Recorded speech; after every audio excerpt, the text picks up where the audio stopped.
Alright guys, TacticalRab back again today. Hope you're all doing well and enjoying your day so far. Cellium has come to save the day of the Call of Duty pros, vanquishing some of the Warzone guys in some 1v1 action last night, and yes, proving that he might be the best 1v1 player in the entire world. But Scump has doubled down and said, look, these Raider on 1v1s really don't mean anything, and they don't prove at all that the Warzone guys can hang on any level with the skill the Call of Duty players have in the Pro League. Very much interested your thoughts in the comment section below. Hit the like button if you enjoy. Subscribe if you are new as always. I'd greatly appreciate it. I believe we had 85,000 subscribers yesterday. Love to see that one. Thanks to all the great support recently. Let's keep on going. If you haven't yet subscribed, I think like 50% of you guys still watching the video almost are not subscribed, so check out the button. It's a pretty good one. Firstly, wanted to mention a couple of things with regard to Rostermania. Drazah might also wanted to get involved. Honestly, like the amount of trash talk you might get from like a scrappy Drazah team of, I don't know, maybe 2v2 Raider mods or something would be pretty entertaining with those two guys. But yeah, wanted to mention real quick on Crowder and the whole FaZe coach situation. We saw last night that he was having a word with Paul from Atlanta Esports Ventures as to exactly what their plan is going forwards. Simp says, good morning, coach, question mark, kind of saying, okay, like maybe he's there, maybe he's not there, kind of unsure whether he's going to be returning to coach the team. But Atlanta FaZe is officially back in his bio. So this was added again last night. I saw this on Spoonbill as well, that, Atlanta FaZe was gone. His bio used to be, like, yeah, this used to be his bio when he removed head coach Atlanta FaZe. He just put COD World Champion, Crowder, etc. And now he's put FaZe back. So Atlanta FaZe is back in the bio. That probably means he's at least doing something for Atlanta FaZe. Whether he's going to be their head coach, because I think RJ might take over that role, because I think kind of the way they see it, FaZe, is that like Crowder was technically the head coach, but RJ was also doing a lot of work there, and they kind of split a lot of the responsibilities. So maybe now Crowder takes a bit more of a back seat, but still is involved to some degree. Pretty big deal for FaZe, I think, though, in general, though, just because getting Slasher into that system and the experience that Crowder has managing, coaching Slasher a couple of years ago in 100 Thieves, I do feel like this could be beneficial for their roster, and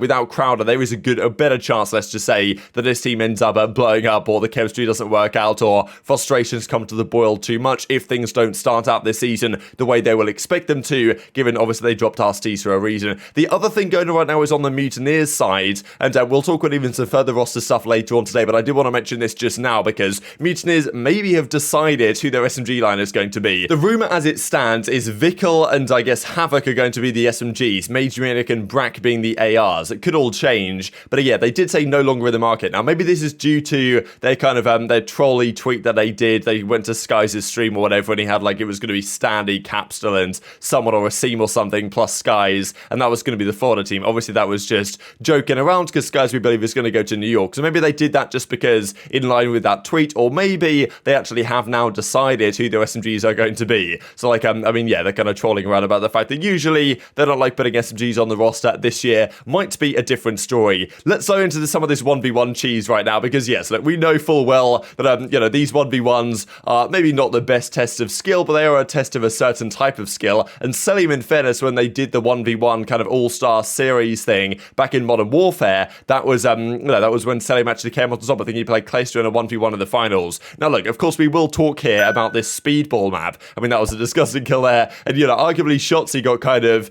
cheesed here really, because speedball does seem to be Biffle's home back here on Modern Warfare. There is also like a lot of spawn trap opportunities and spawn trap spots here on this map that make it maybe a little bit more cheesy than the other ones, but of course at the same time Vanguard is going to be Cellium's home, so it's kind of a give or take in that sense. But I don't think speedball, I'd have liked to see like snipers only Rust 1v1 or something, because speedball, I don't know if it really has quite the same weight to me as the other ones do, but I mean look, this Biffle guy, he can certainly shoot, there's no doubt about it. Now this I thought was pretty funny here from Zuma to kind of kick off the day. Warzone players getting cocky because they think they're Biffle. Guys, an anomaly, the rest of you can't come close to a CDL pro, right? Which is, pretty spicy tweet, to be perfectly honest. We'll see some reaction to this in a second from some of the Warzone guys, and maybe this is true, right? Because I think a lot of the standard Warzone guys are not going to be as competent as a guy like Biffle, even a guy like Aiden, right? Because these guys have played a lot of COD in their time, played a lot of 1v1s in their time, search and destroy stuff like this. But of course, it makes more sense for a lot of these guys to go down the route of playing Warzone to get that bag rather than going the CDL route. And in fairness, some of the top Warzone earners have either come from the Call of Duty League before and now retired and gone to Warzone, or was kind of the other way around, when maybe they tried to make it in the Call of Duty League in challenges, didn't work out, they went to Warzone, and of course, well, made it work there a little bit better. So last night it was all kicking off again, right? Zuma's been killing it, so kind of airing all this content out. There was so many great, the viewership numbers were great across all the different platforms. Better than every every single Paris match of the season, I think. And I mean, yeah, Cellium was playing Aiden. Here we are on Bacage, the 1v1 on Bacage. And yeah, Cellium comes out on top here. I'll just share a couple of videos, probably just from this one and maybe a little video from elsewhere when Cell plays Aiden, takes him down 1-0, then it gets the job done with a 2-0 as well. I mean, look at these wallbangs, man. Cellium is just built different in 1v1s like this. His playstyle honestly works so well for stuff like this. And yeah, it wasn't particularly close in this one. That's massive!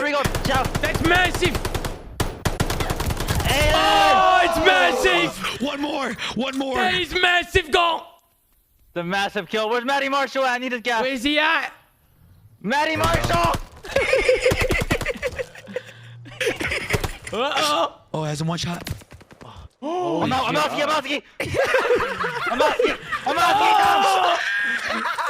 Run! Oh, he's close the door! Oh no. Oh no. Oh, he's out. He's out. He's out of there. He's out of there. Yo, he didn't move quick as there. Yeah, I was about to say. Yo, what the Tommy! Oh, no! God, bro. That was wow.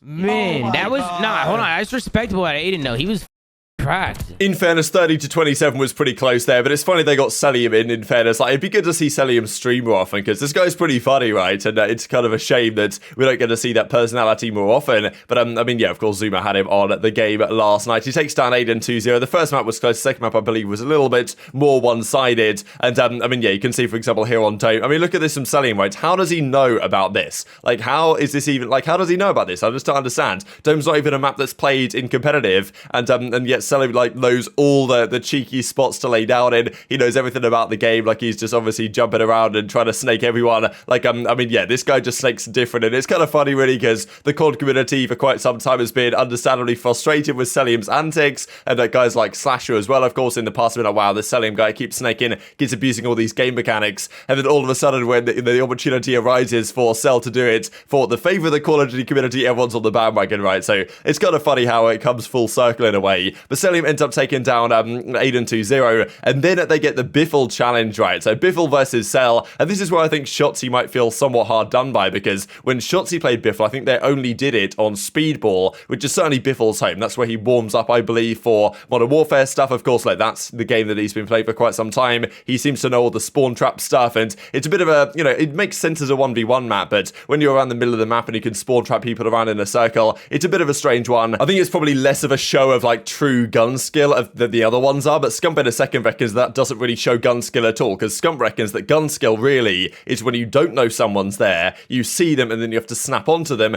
That's gun skill, not like when you know when they're there and then you just pre-fire them and stuff. Very different set of skills, he reckons. Now, Cellium takes down Biffle 2-0, pretty comfortable actually in terms of SMGs and ARs, map 1, map 2 over here on, on Vanguard, right? And this, of course, is going to be Cellium's home, so he's defending the realm for the Call of Duty League players here on Vanguard. I mean, look, if Cellium was to lose in Vanguard, it would have been a massive surprise in fairness, just because this guy is built for 1v1s, and also Vanguard was probably like his best ever game in fairness, at least in terms of pure numbers. And like, you know, these most recent games have just been built so well for a guy like Cellium, the way he plays, and kind of, yeah, a bit of a ratty play style. These games work out well for him, but yeah, Cellium takes him down 2-0. They then went to Speedball, and Biffle in fairness did the same thing back to him, but I mean, yeah, as we see from Crone, right, and the COD community was kind of getting around Cellium, you know, this is the ideal male gamer, right? You may not like it, but this is what peak male performance most certainly looks like. But Biffle went back-to-back on Modern Warfare and took him down 30-24. You guys can see how Speedball tends to play here in these situations, right?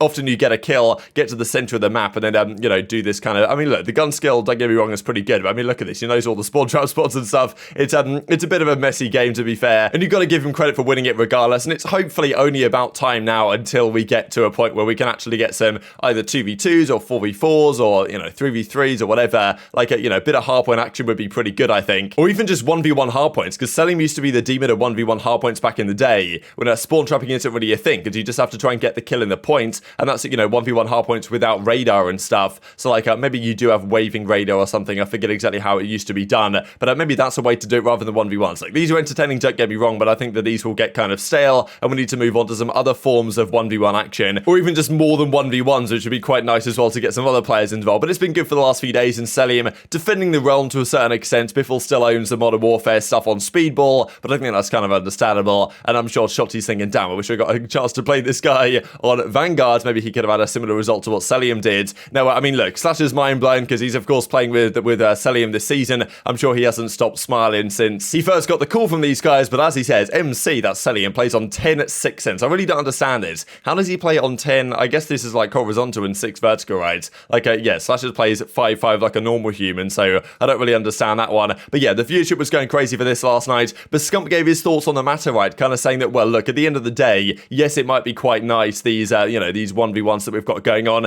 but they really don't show any element of skill. Formal agrees that it's an incredibly specific skill set, and it's a skill set to such an extent that it doesn't even show gun skill, really. And when Heck says, you know what, fair enough, they did win it at the end of the day, Scump's like, look, they didn't prove anything. These guys, just because they won these 1v1s, doesn't mean they're anywhere necessarily close to some of the CDL guys. Radar on 1v1 shows No skill. no skill in Call of staring Duty. at the top left. You're wall Like, banging with FMJ. You're pre-firing half the time. It doesn't show gun skill. Yeah. Like, I mean, it does, but Nah, it does doesn't. not. It really Gun skill doesn't. is when you don't know someone's there, Yeah. and you have to react to them being there, and you snap onto them. Yeah, I do. Also. Knowing where someone's at with radar on and pre-firing until they slide out, 1v1s are literally whoever has more patience will win most of the time.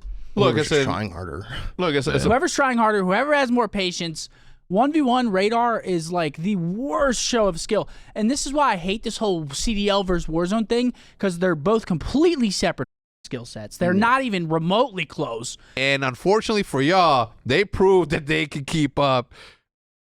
See, no, they didn't. 1v1 radars are I don't know. They dog- kept, but they still kept They're up. so Somebody bad. won. Somebody won. If Zinni would have won, people would have been like, "Oh yeah, no, it's expected." they're just not good. They're No, I not a agree with good Seth. test I of agree with skill.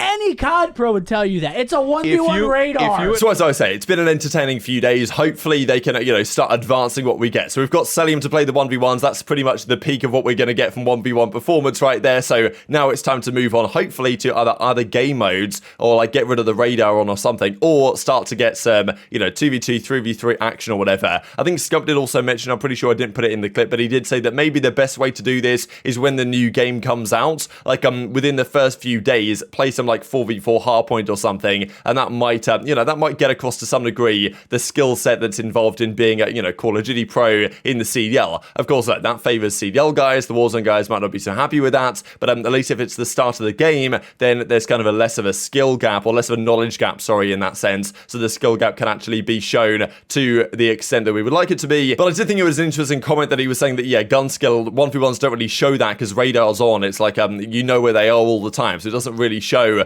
pure like snap gun skill ability in that sense. And also when Heck said like, yeah, fair play to the Warzone guys, they proved something, Scump was like, yeah, they didn't prove anything, we're gonna need to see a lot more of them, right? But he admits fair play, they're like, okay, the Warzone is an entirely different skill set, and that requires its own set of skills that the CDL guys don't necessarily have, but probably could evolve better than the Warzone guys. The other way around would be the argument right now. This also to mention, because Zinni of course was out there in Texas with the OpTic guys, and they did a round table, right? Or maybe, well, there's no table here, but I'm pretty sure they did this last year when they announced their roster initially. They got Big T in, and we got formal bows like Hitch and stuff, so pretty cool set of characters. Zin here I thought was pretty good to see as well. And speaking of Cellium, wanted to see his LAN only card for this year. Surprisingly, maybe it's surprising, he only got an 89. His hardpoint numbers are just so absurd though. Like he has the 99 rating in terms of kills for 10 minutes, 99 rating in terms of deaths for 10 minutes. Now look, I mean, you could argue whether should he have died more often and been more impactful, that's a question. But again, interesting is Search and Destroy 1.07. So again, the Search and Destroy was relatively weak for FaZe this year compared to where they usually are. Might be one of the reasons they got Slasher in. We're going to see later today what Arcitys had to say on them dropping him, because definitely some spicy stuff to say on that one still. And just to mention these two getting back together once again, some pretty cool stuff.